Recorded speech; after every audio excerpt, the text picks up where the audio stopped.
Estás escuchando un nuevo capítulo de Tras Hegel, donde Maki y Néstor te acompañarán a leer e interpretar la fenomenología del espíritu, una de las obras más ambiciosas de la filosofía. Y es que entre no saber nada y saberlo todo, ellos saben algo.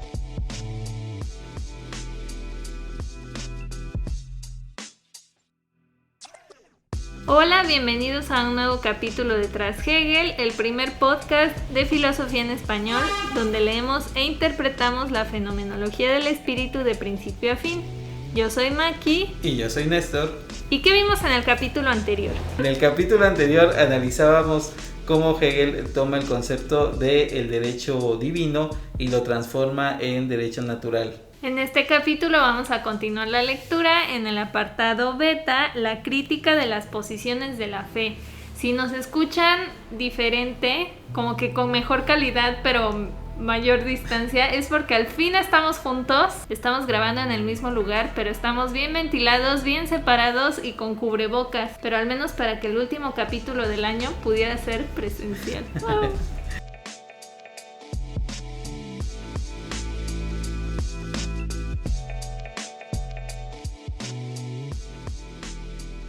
Beta, la crítica de las posiciones de la fe. Al afirmar el momento del ser otro que lleva en él el concepto, expresa la esencia de la fe como una esencia que para nada interesa a la conciencia, que está más allá de ella y le es extraña y desconocida. Y lo mismo hace la fe, por cuanto de una parte confía en la esencia y tiene en ella la certeza de sí misma, mientras que de otra parte es inescrutable en sus caminos e inalcanzable en su ser.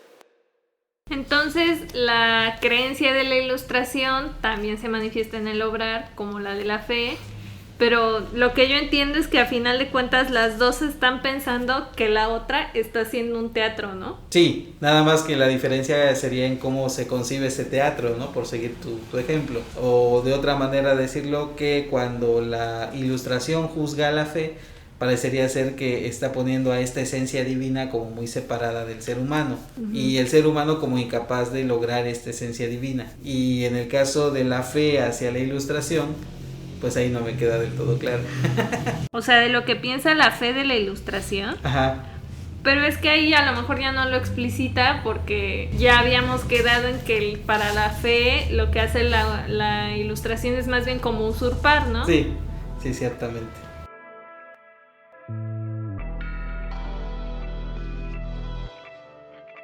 La ilustración aísla a su vez la realidad como una esencia abandonada por el espíritu, la determinabilidad como una inconmovible finitud que no sería a su vez un momento en el movimiento espiritual de la esencia, no una nada ni tampoco un algo que es en y para sí, sino algo llamado desaparecer. Pues la idea es nuevamente esta crítica hacia a lo sensible, ¿no? A la representación, porque yo creo, bueno, según lo que se puede leer, la ilustración sí juzga de manera como antropomórfica, es que es la clásica crítica, de que solamente está ahí representada la divinidad, pero no es la divinidad. Sí, que estamos adorando un pedazo de yeso, ¿no? Exacto, y que también esto fue una crítica real de la ilustración a cierto tipo de religión que está pegada hacia lo físico, hacia lo material, hacia las imágenes. Y de hecho, cuando surge la revolución, como que también hay muchas profanaciones de las iglesias, ¿no? Sobreentendiendo allí que a lo mejor lo material no consiste propiamente en la divinidad, tanto de la imagen, pero también de la Eucaristía, pongamos por caso. Y por eso dice que está llamado a desaparecer, porque entonces ya que tienes la ilustración te das cuenta de que no necesitas como esas anclas para tus creencias y ya, pues ya se pueden ir todos esos símbolos. Sí, podríamos decir, bueno, al menos lo que pensaron los ilustrados fue que a través de un tipo de religiosidad secular pudieran superar a la religión. Pero este fin de la religión se viene hablando ¿desde cuándo? Desde 1789, pongamos por caso, y todavía en la actualidad pues sigue existiendo la religión, lo cual quizá diga mucho de qué es lo que la religión le dice al ser humano y qué papel cumple para la sociedad.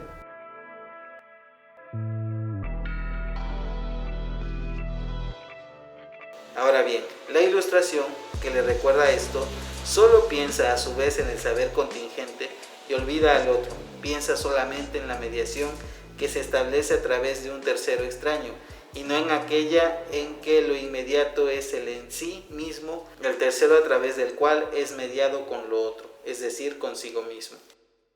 Entonces la fe reconoce que la verdad está fuera de sí misma. Sí, claro. Porque, sí sabe que la verdad viene de ese Dios al que se adora. Sí. Y la ilustración lo que hace es como que negar al mediador o al conocimiento. Ajá, yo pensaría que solamente se queda en el saber de la contingencia, pero sin que exista algo así como una verdad absoluta.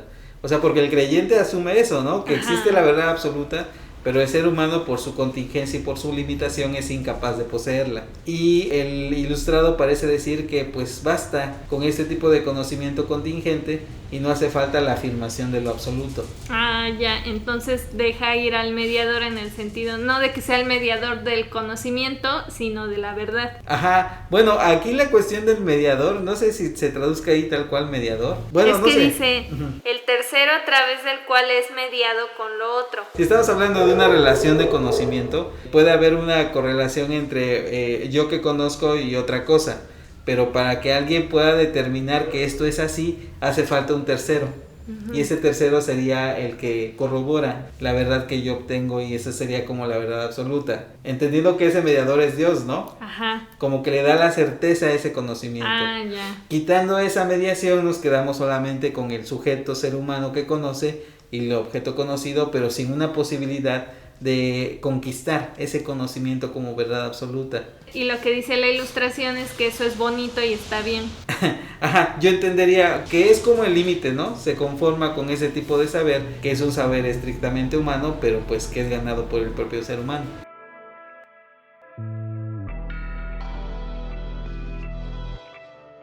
Este culto del sacrificio del impulso natural y del goce no tiene de hecho por esta oposición verdad alguna. La conservación tiene lugar junto al sacrificio. Este es solamente un símbolo que solo lleva a cabo el sacrificio real en una pequeña parte y que por tanto se limita a representárselo.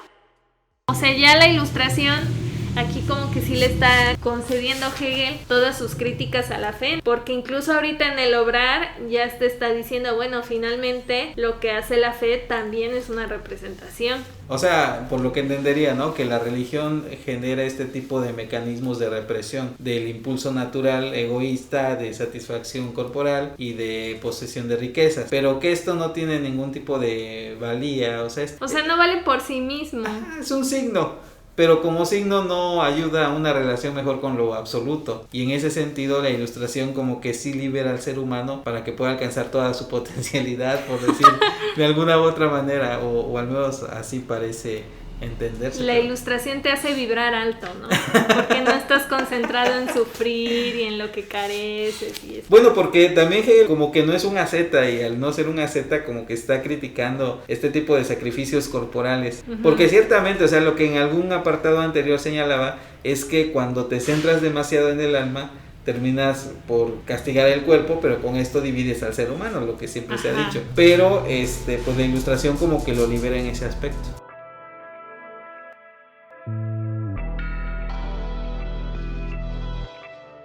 La acción misma se revela como un obrar externo y singular, pero la apetencia se halla interiormente arraigada y es un universal. Su placer no desaparece ni con el instrumento ni por la abstención singular. Pues lo dijo muy bien Hegel. Como que sí se va en contra de esta idea de que, bueno, entonces yo sacrifico esto. Sí.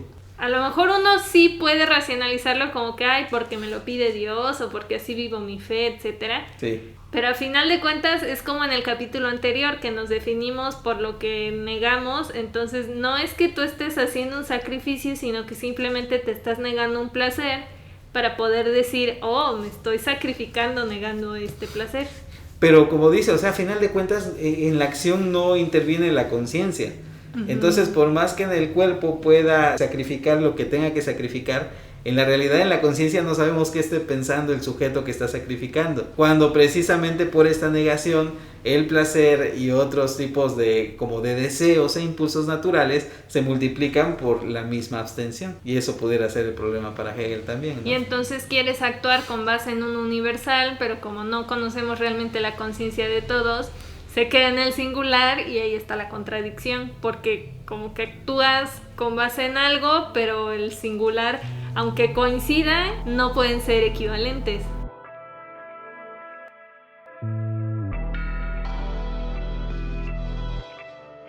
La ilustración pone lo esencial en la intención, en el pensamiento, ahorrándose con ello el consumar realmente la liberación de los fines naturales. Por el contrario, esta interioridad misma es lo formal que encuentra su cumplimiento en los impulsos naturales, los cuales son precisamente justificados por el hecho de ser interiores, por pertenecer al ser universal, a la naturaleza. Bueno, en esta última parte a mí me hace pensar que hay un cambio en el sentido de que la perspectiva religiosa cristiana supone como un tipo de pecado. Y este pecado supone una expiación y como una lógica del rechazo a la corporalidad. Y para Hegel, de alguna u otra manera, el ser humano, por ser natural, está cumpliendo su propia esencia en la medida en que libere sus propios impulsos. Entonces no hay impulsos malos. Incluso también podríamos decir con Rousseau que el ser humano por naturaleza es bueno. Nos tomó un montón de capítulos decir, pero es que la fe no está tan mal. O sea, en el anterior sí ya empezaba como a decir, bueno, la ilustración tampoco está tan equivocada. Sí. Y en este ya fue así de, pues la fe también está mal y es terrible. Sí, ciertamente.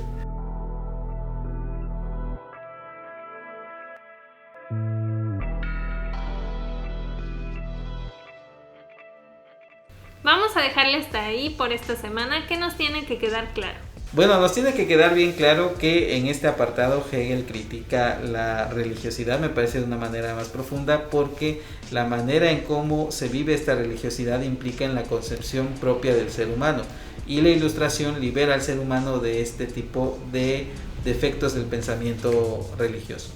Nos escuchamos la próxima vez para terminar el apartado 3, el derecho de la ilustración, leyendo la sección gamma, la fe vacía de contenido. ¿Por qué digo la próxima vez? Porque este es el último capítulo del año, y ya que ha sido un año muy difícil y muy extraño y ya me quería entregar al ser absoluto, sí necesito un descansito, entonces vamos a regresar el sábado 6 de febrero. El 6 de febrero ya retomamos nuestra programación quincenal para seguir leyendo la fenomenología del espíritu y a ver si da tiempo de que bajen un poquito los casos, porque ya que nos reunimos para grabar, van para arriba como la espuma, al menos aquí en nuestro país y seguramente en nuestra ciudad. Entonces, como este es nuestro último capítulo del año, les agradecemos mucho habernos escuchado en este año tan raro de grabaciones de tan extraña calidad. Les deseamos una muy feliz Navidad o fiestas decembrinas y que sea un mejor año para todos. Cuídense mucho. ¿Qué más puedo decir? Y quédense en casa. Recuerden que mientras tanto pueden escuchar todos nuestros capítulos pasados, presentes y futuros en nuestra web, que es trashegel.com. Estamos en iTunes, YouTube, Stitcher, Spotify, donde sea que escuchen podcast, ahí estamos. Y también estamos en Facebook, Twitter e Instagram como @trashegel. Encuéntrennos, coméntenos y compártanos para llegar a más personas. Yo soy Maki. Y yo soy Néstor. Hasta entonces. Nos vemos.